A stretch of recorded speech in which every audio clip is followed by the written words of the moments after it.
my awesome friends, making you be a part of my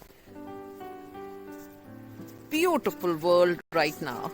I'm standing early in the morning at the shore of Lake Huron. Looks like an ocean. You can see the sunrise from that side, but it is freshwater lake.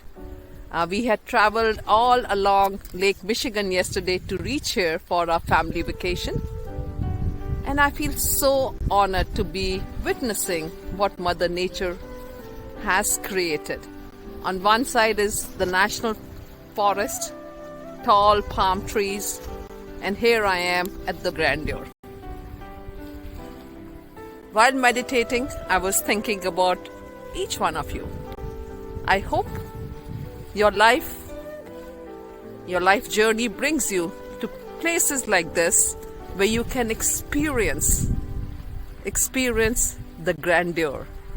And I hope you are able to be part of this beautiful universe, this creation, and feel the oneness around you. Wishing you all the best in the coming year for you, your family, your business. Ginny Jolly.